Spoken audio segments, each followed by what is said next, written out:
Chicago, a city of dazzling lights, legendary pizza, and timeless music. But beneath its iconic skyline, a shadow has lingered for years, a mystery as chilling as it is tragic. Over 50 women, nearly all women of color and living on society's margins, lost their lives in a series of brutal murders that remain unsolved to this day. Was this the dark work of a single, elusive killer, or is the truth buried deeper, hidden by the city's silence and indifference? Welcome to the Haunting Chronicles, where today we dive deep into the haunting saga of the Chicago Strangler, a case that shakes the very soul of the Windy City. Amongst other things, the Windy City is famous for its iconic skyline, delicious deep dish pizza, and thriving blues and jazz scene. However, beneath the surface of the bustling metropolis that is Chicago lies a chilling mystery. Over the last 2 decades, over 50 women have been found strangled in the city's abandoned buildings and alleyways, nearly all of them women of color. Despite the striking similarities among the cases, the Chicago police refuse to entertain the idea that these cases might be related. Could a serial killer be stalking the Windy City? Some amateur crime sleuths believe so, and their argument is pretty compelling. If the Chicago Strangler does indeed exist, his victims span a tragic demographic, primarily comprised of African Americans with a history of sex work and run-ins with the justice system. Over 50 women, ranging in age from their late teens to late 50s, have been found dead in Chicago's alleyways and abandoned buildings between 2001 and 2018. The victims often led vulnerable lives, many struggling with substance abuse or engaging in sex work.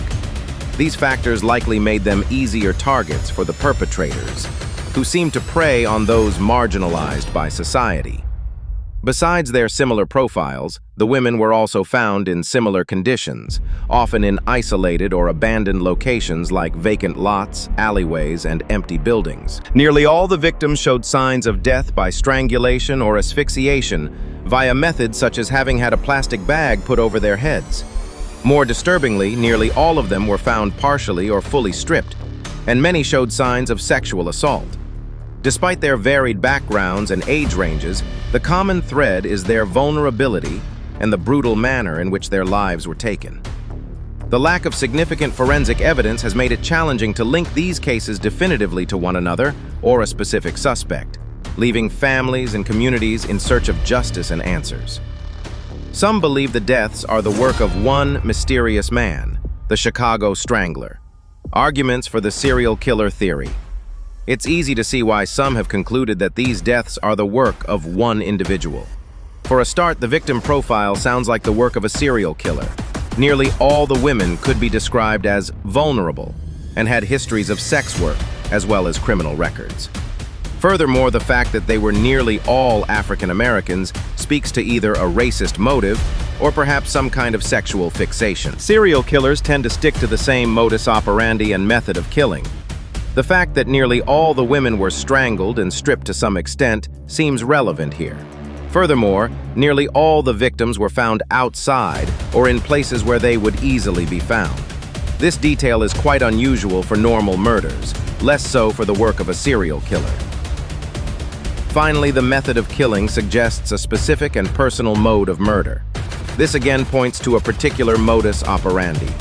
Strangulation, which psychiatrists believe has a strong sexual element, is a common method of murder among serial killers driven by a sexual urge. Outside of the killings themselves and a potential killer profile, the geographical patterns of the murders play a crucial role in the theory. Many of the murders occurred in just 3 police districts located on the south and west sides of Chicago.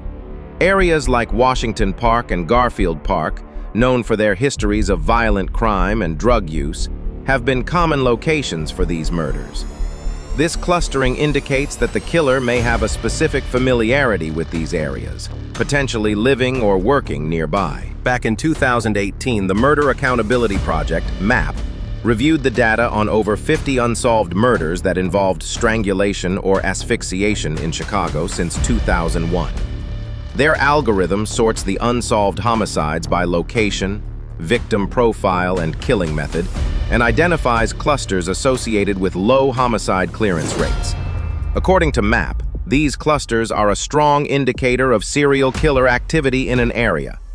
It's safe to say MAP's algorithm found one heck of a cluster when reviewing these cases.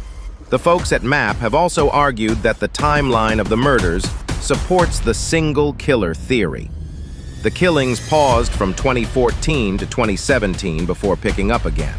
This break suggests that the killer may have been briefly incarcerated or moved away, and therefore unable to continue his activities. Overall, the similarities in victim profiles, the method of killing, and the locations where bodies were found all contribute to the belief that one individual may be responsible for these heinous crimes. However, not everyone is convinced. In particular, Chicago's police force has repeatedly fought back against the idea that they have a serial killer on their hands. Arguments against the serial killer theory. A serial killer on the loose might grab headlines, but there's significant skepticism regarding the idea that the Chicago Strangler exists. Several credible factors contribute to this doubt. Firstly, there's no hard evidence linking all the cases. Although many of the victims were killed in similar ways and found in similar conditions, no concrete DNA or forensic links have been established. The police claim to have collected 21 DNA samples from half the crime scenes and have stated the DNA is different in every particular case. Considering the sexual element many of these killings share, one would expect the DNA to point at the same man if they were the work of a single killer. Secondly, the police are beyond skeptical that the killings are the work of a serial killer. They have closed more than 20 of the cases and arrested 13 men, although only one case has been marked as solved. They have pointed to the high crime rates in the areas where the women were found to explain the murders. Criminologists and analysts have supported this argument. The statistical perspective offered by criminologists and analysts suggests that the high number of unsolved murders in certain neighborhoods could be attributed to broader social and economic issues, rather than the actions of one serial killer. Areas with elevated levels of violent crime, drug use, and poverty often experience lower homicide clearance rates, which could account for the clustering of these unsolved cases without necessitating a single perpetrator. The fact that nearly all the victims were vulnerable and had engaged in sex work also means they were statistically more likely to meet a tragic end. Finally, the break-in killings from 2014 to 2017 could be at least partly explained by changes in policing, community dynamics, or other external factors that temporarily reduced the opportunities for such crimes. A period of inactivity doesn't necessarily point to one killer, even though this seems like the weakest argument against serial killer activity. A 3-year break is a pretty significant anomaly. Conclusion. The mystery of the Chicago Strangler remains unsolved, with only one death officially marked as solved. Many of the other, more than 100 lives, stolen in the shadows, each one with a story that deserves to be told, each one still waiting for justice. Was there truly a serial predator stalking Chicago's streets, or do these unsolved deaths reveal larger cracks in the system? Let us know your thoughts in the comments below. If you found this story important, like and subscribe for more deep dives into America's most haunting mysteries. And remember, every victim deserves a voice. Until next time, stay curious and stay safe.